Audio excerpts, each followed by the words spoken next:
सनत कुमार जी बोले, एक समय जलंधर अपनी स्त्री वृंदा सहित असुरों से सम्मानित हो सभा में बैठा, तो परम कीर्तिमान शुक्र जी वहां आ पहुंचे।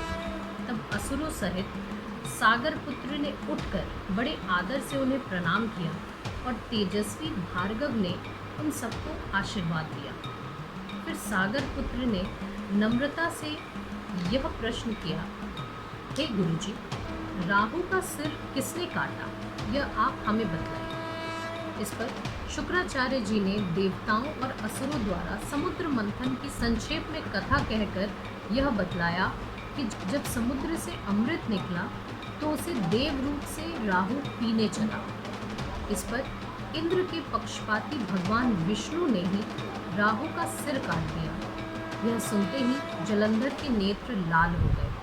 उसने बड़ा क्रोध किया, अपने घसमर नामक दूत को बुलाकर आज्ञा दी कि तुम शीघ्र ही इंद्रपुरी में जाकर उसे मेरी शरण मिलाओ। वह शीघ्र ही इंद्र की सुधर्मा नामक सभा में जा पहुंचा और कहा, हे देवता धम, तुमने समुद्र को चू मथा और मेरे पिता के सब रत्नों को चू ले लिया।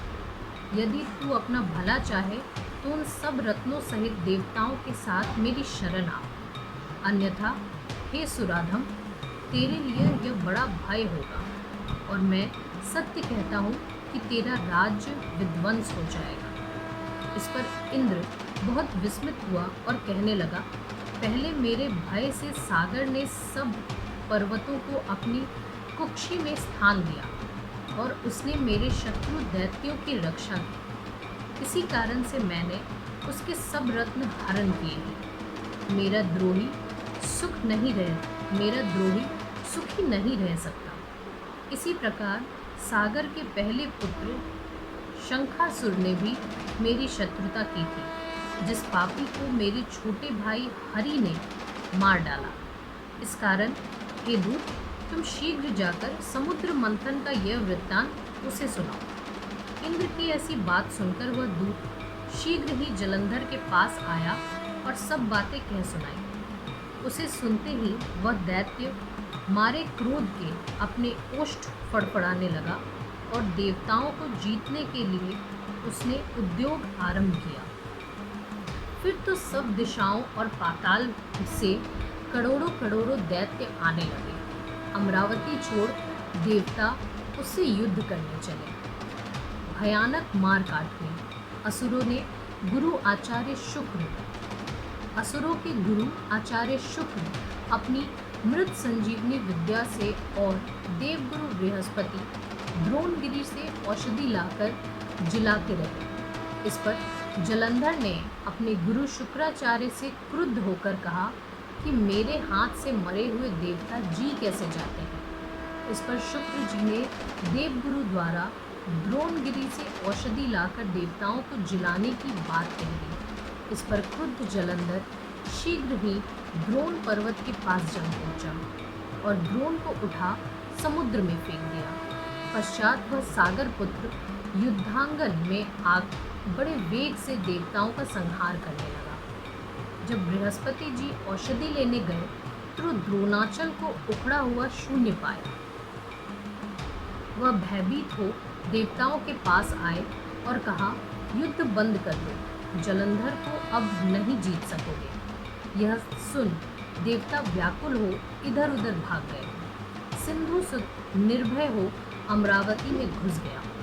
इंद्रादिक सब देवताओं ने गुफाओं की शरण ली। जलंधर अपने शुंभ आदि वीर दैत्यों द्वारा भागे हुए इंद्रादिक की खोज कराने लगा और स्वयं भी मेरु आदि में उन्हें खोजने लगा। सनत कुमार जी बोले, तब जलंधर को अपनी खोज में आते देख इंद्रादिक देवता वहां से भी भय कंपित होकर भाग चले। भागते भागते वे वैकुंठ में विष्णु जी के पास पहुंचे। देवताओं ने अपनी रक्षा के लिए उनकी बड़ी स्तुति की। विष्णु जी ने उनसे कहा कि हे देवताओं, तुम भय को त्याग दो, मैं युद्ध में शीघ्र ही जलंधर को देखूंगा। तब देवताओं सहित उन्हें युद्ध क्षेत्र की ओर प्रयाण करते देख समुद्र कन्या लक्ष्मी के नेत्रों में जल भर आया और उन्होंने कहा, मेरा भाई आप द्वारा युद्ध में कैसे मारा जाना चाहिए। इस पर विष्णु जी ने कहा, अच्छा, यदि तुम्हारी ऐसी ही प्रीति है तो मैं उसे अपने हाथों नहीं मारूंगा। ऐसा कह भगवान विष्णु शीघ्र ही युद्ध के उस स्थान में जा पहुँचे जहाँ जलंधर विद्यमान था। बलशाली विष्णु के तेज से पुष्ट देवता दैत्यों से युद्ध करने लगे। इस पर जलंधर ने उत्तेजित हो अपने और भी पृष्ठ शूरवीरों को युद्ध के लिए प्रेरित किया। दोनों ओर से गदाओं, बाणों, शूलों और पट्टियों आदि का भीषण प्रहार हुआ।